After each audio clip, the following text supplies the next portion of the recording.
everybody. This is Alan with Meet the Thriller Author. And on the podcast today, I have Daniel Hurst, who is an Amazon #1 bestselling author of fast-paced psychological thrillers. And his latest novel, well, it's not really the latest novel. We'll get to that later, but it's The Doctor's Wife is now a trade paperback all over the world, finding new audiences. So excited to talk to Daniel about that. Daniel, welcome to the podcast. Hi, Alan. Thanks for having me. Yeah. Thank you. So before we get into the details of the new book, can you tell us a little bit? I mean, you're known for writing your fast-paced, binge-worthy psychological thrillers. Can you take us back to the beginning? What first drove you to write and publish your very first novel? Yeah, of course. So ever since I was a child, it was what I would do. After school as a hobby, I would, if I saw something on TV that would inspire me, I'd then write my own version of that story and then give it to my mum and dad. So I don't know if they call them soap operas in the US, so they call them over in the UK. So I would write one-page episodes and give them each day to my mum and dad, as if it was a TV series that I was making up in my head. And I always wanted to be a writer. I used to read books all the time as a kid. I was a big fan of the Goosebumps series, R.L. Stein. And yeah, I just assumed I'd just be a writer. And then when you grow up, you realize actually it's not as simple as that. It's quite an unrealistic thing to pursue. But yeah, fortunately, I decided to just keep trying. And yeah, when I was in my early 30s and I got married, I decided that was the time to go for it. And yeah, fortunately, it's worked out. Yeah, I'd say so. And so why a psychological thriller specifically? Is that what you started to write? Is that because were you a fan of the genre before you started to write those books, or do you try to write other genres first? No, so I'm very much the stories that interest me most are things that could happen in real life. So I'm not really into sci-fi and dragons and that kind of thing. Mhm. It is more simple stories, someone on the way to work or just something going on in, a neighbor's house, that kind of thing. That was always what drew me to all my ideas were based around things that could happen. So I think psychological thrillers was a natural. And then I did kind of lean towards the darker tendencies, so yeah, it was kind of psychological. So that's all I've written in. I think if there was to be another genre, it would be more horror and darker. Yeah. And which authors influenced you as a writer then? Who are you fans of when you started writing these?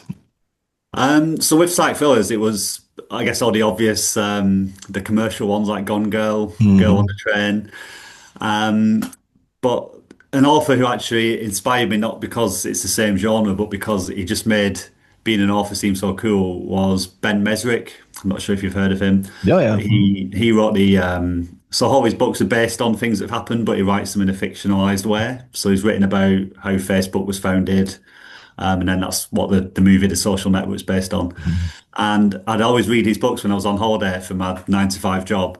And then when I go back to the office, my head would be like, oh, this person's got such a cool job. He's writing, he's getting to pursue his passion and telling these cool stories. And it would just inspire me to think, if he could figure it out, I could find a way to do it myself. Even though it's a different genre, he just inspired me. And did you start out independently first, or did you or did you start out with like Bookature, or how was your first book published? I guess I started independent, yeah, Awesome. self-publishing, Hmm. because I think I was just too impatient. I didn't want to, I've heard from every author, from Stephen King to J.K. Rowling, they all say you get rejected, hundreds of times. And I'd reached a point where I wanted to do it so much and I'd had enough of my 9 to 5 job. So I thought, rather than write books and then wait 6 months, submit them and then get rejected, let's just try and put them out into the world myself and just try and get one reader, then try and get two readers and just build it. And obviously it's hard work and you don't know if anyone's going to find it and you've got to do all the marketing as well as the writing. But I think it suited me because I'm very impatient and I wanted to just get my stories out. Yeah, that's great. It's kind of interesting too, because you always say that, you always hear like at the writing conferences and the writers forums about series and all this, and yours are all standalones, and Yeah. found successful with that. Did you start getting a little nervous when you first started out? Like, oh, maybe I should be writing a series? Yeah, all the advice was series, and it was, the whole kind of write book one and then give it away for free, and then that'll get people to book two. But for me, all the success did come from standalones. I could see a huge difference when I was writing those compared to trying to make a series. And series is difficult in psychological thriller because you're kind of throwing everything at the characters in one book, Mhm. and it doesn't really work to have that same thing happen 10 times or 20 times again to the same people. It's like it wouldn't happen in the world. You can get a few books out of it, but these big series, it doesn't work for the genre. Um, and it suited me for my ideas. I have one idea and then a totally different idea. So standalones definitely appealed to me more to write. And so you've been full time since 2021, right? Is that got that on your Yeah, website? Yeah. coming up to my 5 year anniversary in January. Wow, that's awesome. Congrats. Yeah. Thanks. What was that shift like then from, not having too much time to write your books to now having a lot of time? Because sometimes you hear people like they procrastinate even more when they go full time. Yeah, I definitely didn't have that problem. Awesome. Because so like the dream came true and it was like one of the happiest days of my life. And then so I finished on the Friday in the office, and then the Monday morning I was awake at like 7 a.m. Just writing because it was almost like, okay, I've got what I wanted, but this all might go away anytime. So let's just maximize it. Let's work as hard as possible. So yeah, I actually kind of went the opposite direction. And obviously, as you can tell, because I've got so many books out, Yeah. I just kind of, it's almost like when I think back on like the first 6 months of 2021, I feel like I didn't see what was in the news. I don't know what was happening in sports. I don't know what was going on because I just like had my head down. I guess it was like an aardvark, nose down, hunting for things. And then I suddenly looked up and I was like, oh, I've got all these books and it's and I've got an audience. But I was just writing so much. Well, that's great because that's like the most important thing. No matter what strategy anyone's using, right? Is more books is the key to everything, really. Yeah, and obviously when you enjoy it, it doesn't feel like work. It Yeah. doesn't drain you. Yeah. It's great. But then you've still got to remember, like, I need a bit of balance. I need to slow down. Hard to do that. Yeah, I can imagine. So, when you were writing these books and stuff, do you like set like? I was kind of curious about your writing process. Did you set like word count goals, or do you set I'm going to work from 7 to 5 p.m., or what was your process like? Yeah, it was usually a word count goal. And then I would just like going to the gym, you'd kind of like stretch what you could do each time.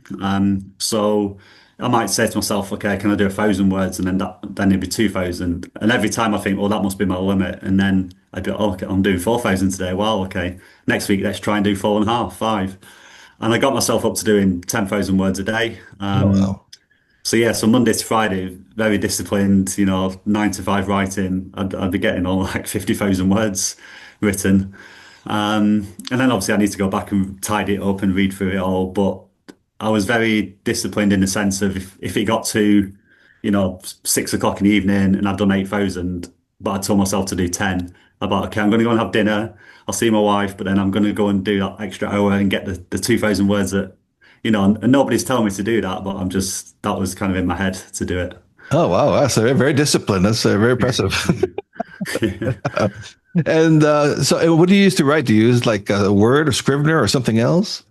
Just Word, just very simple, very basic. Yeah, just yeah, I don't do any dictation or anything like that. It's just all typing.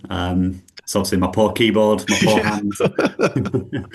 Uh, and I'm just kind of curious because then you started writing for the Bookouture, right? And other publishers. How is it balancing that then? Because you're so used to just doing your own thing. Now all of a sudden you have editors and publicists making you talk Yeah, to people like me. yeah, it's tricky because I was just in my own bubble for like a good couple of years. But then you realize like there's only so much you can do yourself, and if I think there's a famous saying like if you want to go somewhere, go alone, but if you want to go far, go with other people. I Mhm. think I've just butchered that quote, but That makes but the sense. idea was, yeah, working with a publisher, I realized, yeah, there's so many more ways I can reach readers, whether it's with audiobooks, translations, just other marketing strategies that I wasn't doing as a self-publisher.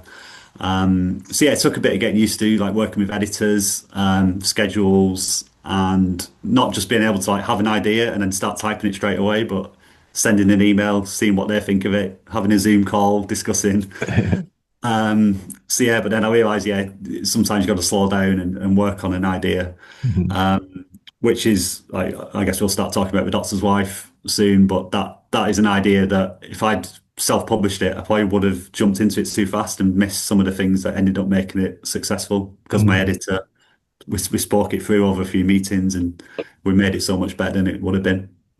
Yeah, what's the process like with working with like a bookager? Like I know, like the old legacy ones, it could be like 2 years by the time you're finished writing it, it's published. I know bookagers are Yeah. not bad, but what's the process like from when you start writing it to it's published? How long did that take?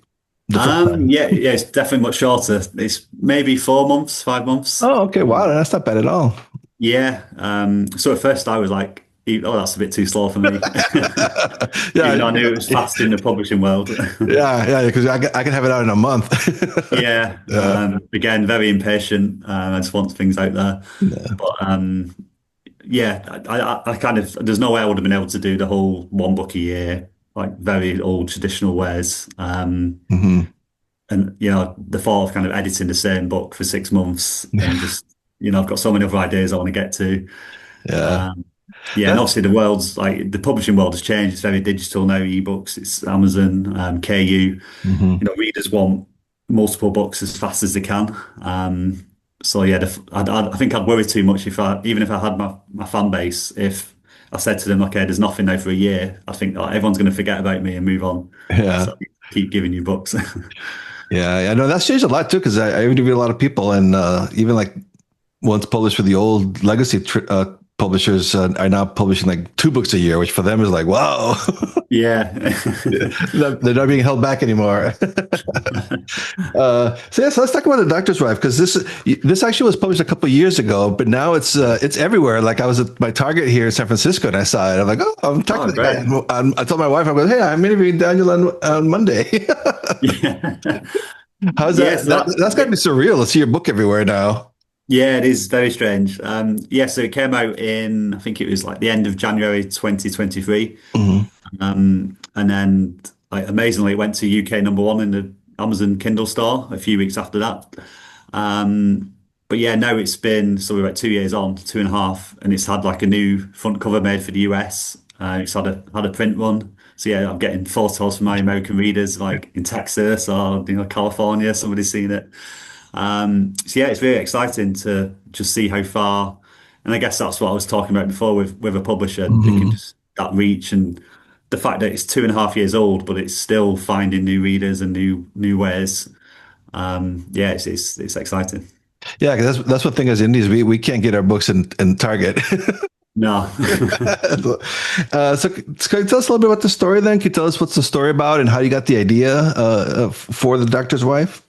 Yeah, so I had the idea. I was up in a part of England, like very far north on the border with Scotland. And it was me and my dad, and we'd taken a few days and we'd gone up there to do some like hiking.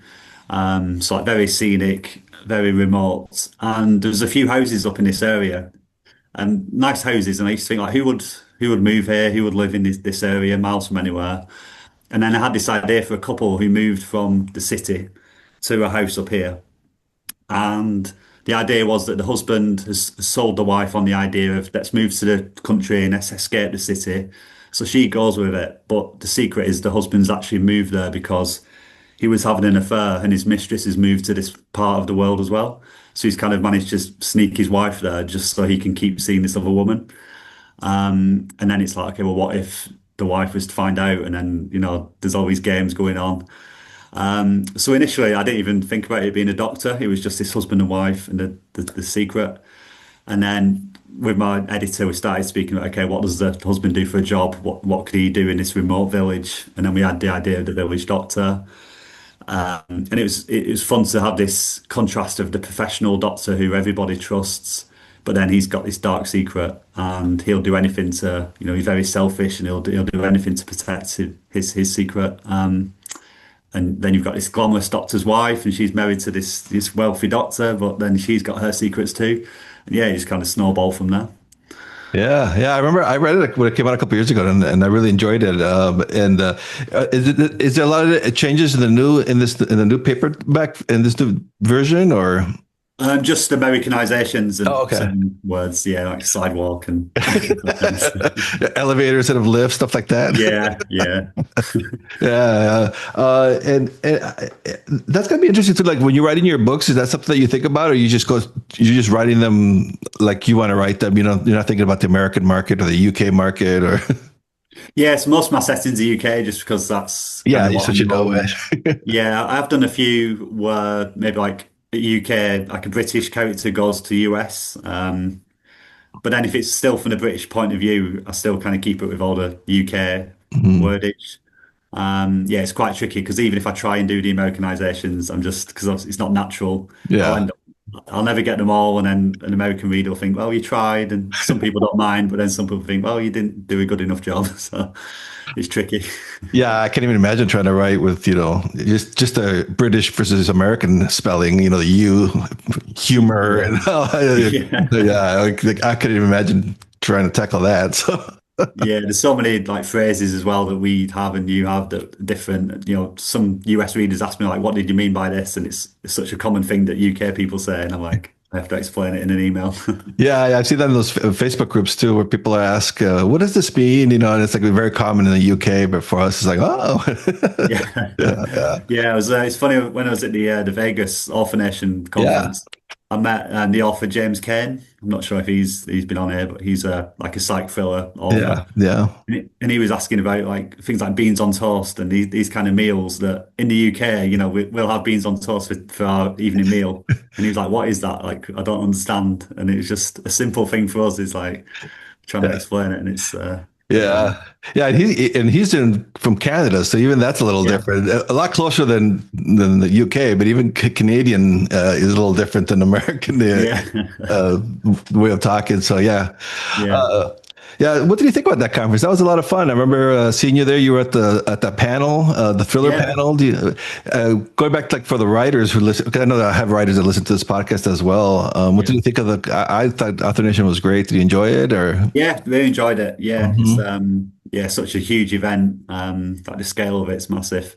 Yeah, I was on the thriller panel. That was good fun. Yeah. Even though it was at 9 a.m. one morning, I was like, wasn't sure about the timing of that one, but yeah, yeah, enjoyed it. Yeah, possibly go back next year. I mean, I've been to Vegas 6 times now. Not always to the conference, but for different reasons. So can I make it seven? We'll see. Yeah. What about you? Are you going again next year? I haven't made up my mind yet. Probably. Yeah. I've been, Yeah, yeah, I went to the first one when I was back at 20 books. So I've been to yeah, most of them. I think I missed like three or four.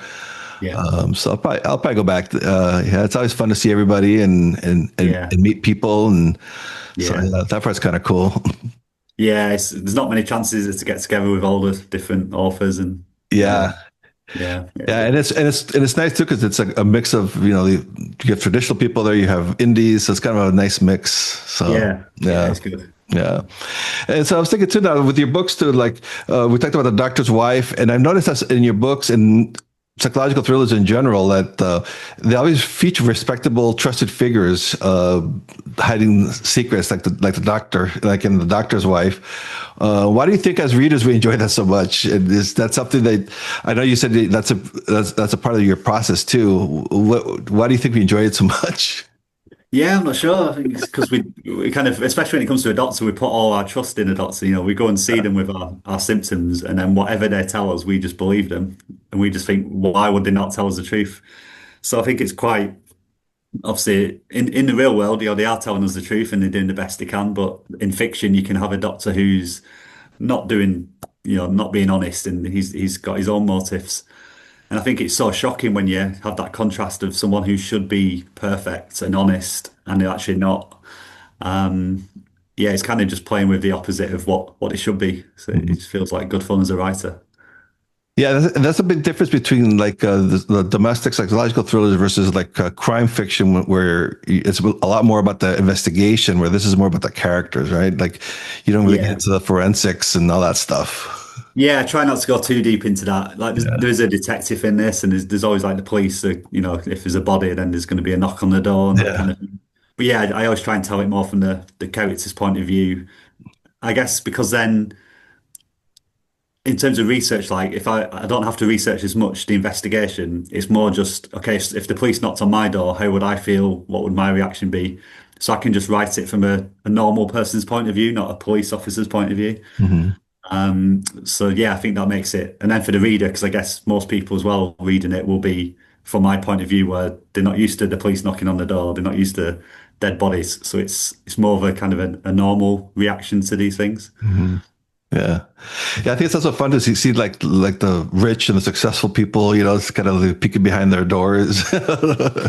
Yeah, yeah, like the big house and the perfect Yeah, family, and yeah, yeah, yeah. I also noticed that when I did a little research, I went before the interview on your website and on your latest books, and you've been publishing some short stories. That's really cool. Can you tell us a little bit about yeah. that? And what's the process of writing a short story versus a novel?